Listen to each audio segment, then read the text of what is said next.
रामकृष्ण हरी. काही माणसं भोळेपणाचा आव आणतात. मी किती चांगला आहे हे दाखवत राहतात. हा केवळ दिखावा असतो. त्यांच्या पोटात एक आणि ओठात एक असतं. त्यांच्या मनात वेगवेगळे विचार, कपटीपणा असतो. आणि म्हणून संत शेख मोहम्मद महाराज एका उदाहरणातून सांगतात, पाया पडुनी म्हणवी ती भोळे. अशी लोक पाया पडतात, लोटांगण घालतात. जैसे श्वान देखुनी तरस लोळे. कुत्र्याला पाहून श्वान लोटांगण घालतो, लोळत राहतो आणि कुत्र्याला नादी लावतो. तप लावून श्वानास पळे आणि मग त्याच्यावर पाळत ठेवतो कुत्र्यावर.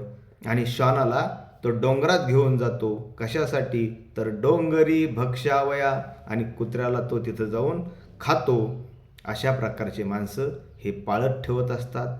रामकृष्ण हरी.